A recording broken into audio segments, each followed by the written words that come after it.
Now I can go and show you 20, 30 houses, and you can come back to me and say, hey, Hussein, remember that plug? I don't think it was quite straight. It wasn't quite right. I think it was a little crooked, so I don't like this house. Or you could tell me, that kitchen backsplash, not a fan of it. Guys, these wouldn't have been criticisms that you could bring forward when the market was hot. Now you could tell me any reason you want because there's another house, there's another house, there's another house. There is a lot more options and buyers are being a little bit more pickier. Hey everybody, it's Hussein Kabani, your favorite broker. So what are we talking about today? Well, we're going to talk about the market. And I'm not going to give you the market update in an analytical way with all these charts that are really terrible to follow along with. I'm going to tell you from ground experience of me being in the trenches, actually working this thing and giving you the real information and not some slideshow where we're all confused about what we were just shown. At this point right now, I'm sure you guys have realized that the market has changed. And I can honestly tell you guys in the Durham area where we work, we've seen this change starting middle of February, okay? We started seeing in the middle of February and we tried to get our clients to start changing strategies and getting on board about what is going to end up happening. Aside from where we were to where we are right now, we've already seen a massive change. And I would tell you roughly from where we were at the high point in terms of pricing at the end of January, in the beginning of February, until now, kind of mid-April, we are about 10% off on price. So we've basically seen the prices come down about 10%. Nothing to back it up, but just in general about what I have seen and where prices are going with the properties that are trading today. The real question is that why aren't we seeing the properties moving? Why aren't we seeing the multiple offers working anymore? My opinion of this all is that there is a big problem with the buyer and seller psychology right now. And we've seen this happen in 2017, and it takes some time for us to kind of work through these things. You might be surprised to hear me say that it is just simply buyer and seller psychology when there's so much information out there telling you why the market has actually stalled. You're probably hearing things like interest is up, and it is, right? We've seen a 0.25% and a 0.5% increase already. And we've been chatting about this already, that we know that the interest rate is going to be going up even more than where it is right now. And that's not necessarily targeted to calm down the housing market, which some government parties will want you to believe, but it's more so to fight the inflation that we've been seeing in the market. Another thing that you guys have probably been hearing is that we have higher inventory position. I actually monitor inventory on a daily basis. One of the first things I do in the morning is I actually note down inventory in all regions of the GTA. So I'm watching Durham, Halton, Peel, Toronto, and York region. And even Toronto, we break down by freehold and condo just to make sure that one or the other number is not really skewing the numbers, okay?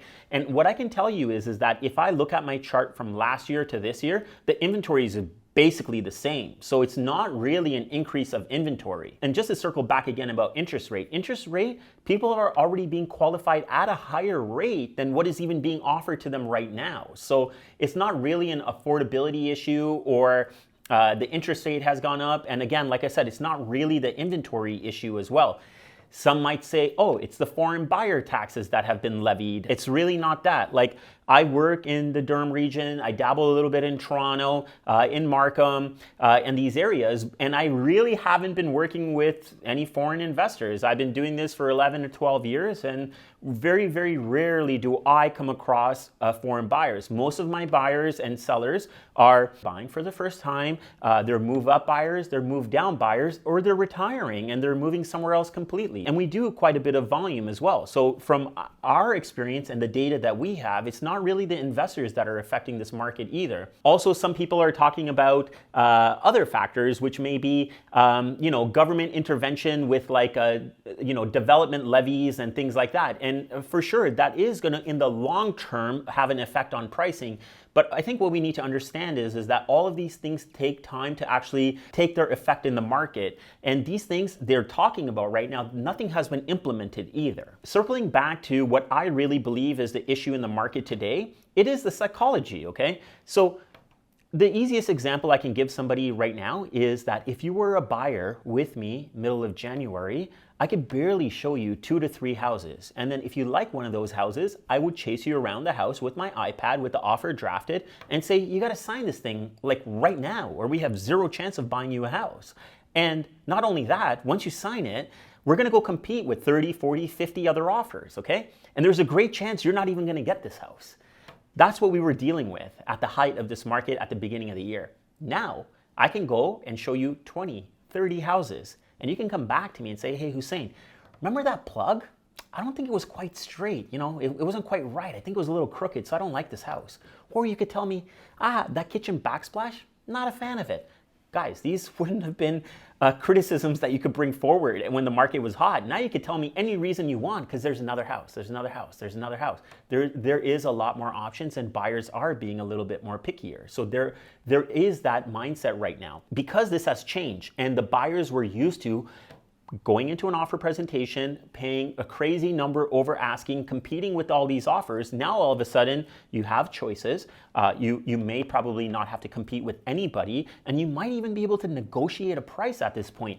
When all of this happens so quickly, you kind of sit back and you're like, well, I think I noticed prices come down a little bit. Do you think they'll come down further? These are all of the hesitations people have. So this all takes some time to sort out as the market settles.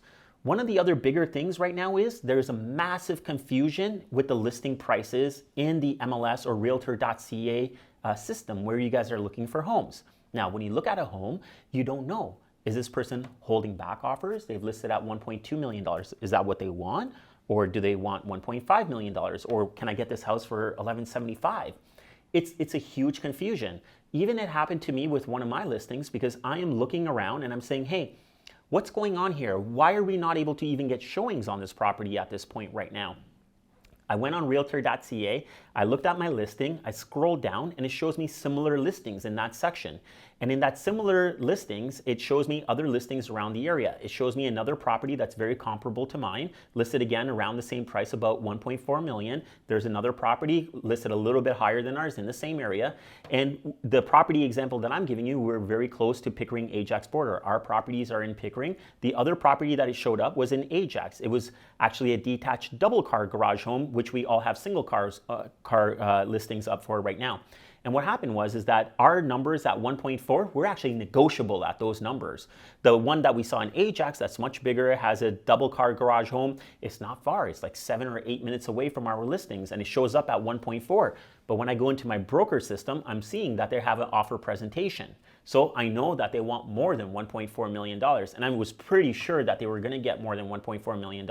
This is where the confusion is for the buyers, right? They're looking at our listings at 1.4 in Pickering and they're looking at Ajax at 1.4 and they're thinking, wow, this 1.4 must want 1.6 and this 1.4 in Ajax probably still wants that 1.6 and these are all out of our range, or why don't I go for the better deal in Ajax over here because it's not that far away. Turns out that house in Ajax actually sold less than their asking price as well. Even if I'm kind of getting confused about what's happening in this market, and I've been working this market for 11 or 12 years, and not only have I been working this market for that long for my buyers and sellers, but I've been actually trading real estate for almost 20 years myself, for myself. And if this is the feeling I'm getting, imagine the people that are in the market that don't have the exposure to the information that I have. So this is what I really believe is actually causing this problem in the market right now. Moving forward from here, and it's just strictly my opinion, okay? Because I'm kind of mirroring a model that from 2017, because we saw similar attributes in 2017, but there was a major difference between 2017 and what we're experiencing here right now. In 2017, there was a real panic, okay? And what we saw in 2017 was inventory really climbed up really, really high, and we haven't seen that at this point right now. And in 2017, when that inventory climbed up very high, we saw the prices come down dramatically. Even I was following up with people, showing agents on my listings in 2017, and we were doing price drops, and the buyer's agents straight up told me that, hey, we've been watching your listing. We're gonna buy your listing, but I've noticed that you've gone down $25,000 or $15,000 every week. We know you're probably going to do another price drop, so we're waiting. We want to buy it, we'll buy it, but we think you got room to come down. That's the situation we ended up in 2017. Compare that to where we are at right now. Sure, does it appear that we have more inventory? Absolutely, but statistically, I can back it up to you that last year versus this year, we have the same inventory position.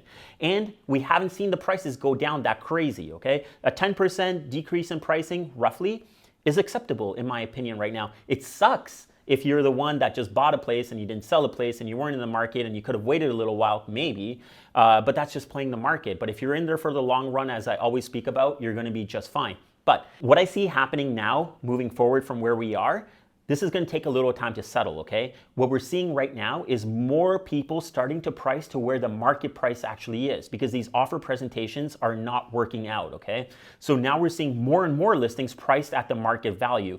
We've completely converted to that. There may be some listings, very few of them, that we feel are very, very special listings and are very rare to get, that we may still hold back offers on, okay, to get that extra exposure on them. But for the most part, we're going to be listing right at market value. The other thing also is that you're probably going to start to notice on realtor.ca, the front picture that you look at will start to say offers anytime or no offer presentation, to start to indicate to the market that, hey, this is where we are at. We're not holding back offers. Come take a look, make us an offer. So you're going to start to see more and more of this communication. We've already started doing something like that. So what's going to happen over the next few months is we're going to start to see the buyer and sellers start to know how to work the market again, okay? And when we start to see that happen, I think we're going to start to hit to the summer market, okay? So we're going to be into July and August, probably end of June, middle or end of June, where we get to this point where everything's kind of settled, and then we're going to be in the summer area, right? And what's going to happen? Because of COVID restrictions being dropped down, my opinion is that more people are going to be wanting to travel. And I think we're going to further lose eyeballs from real estate, okay? So we're going to have this transitional period where everyone kind of understands how the market's going to trade moving forward. And then we're going to have a summer period, so we're not going to see that much more increased activity. And then I feel maybe in the fall, we might see a small peak, but that could be limited to a certain type of properties as well, because the people that actually need to move as families that have kids likely still want to trade in this period over here, so they can probably close in the summertime, get their kids settled, and register them for school for September. So in the fall, when we do have this lift again, we probably will still see some families that are okay with changing schools, or maybe they're moving around the area so they don't have to disturb their kids. So we may still find that. But I think that what we might see more of is that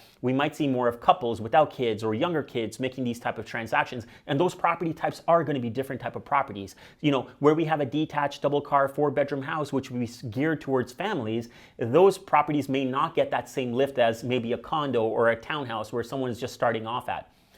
I kind of think this is the way it's going to go for the rest of the year. And I think that hopefully if everything kind of stays steady the way that it is, we'll probably see a more of a balanced market next year. If you've made it to this point of this video, I really appreciate you guys listening to what I have to say.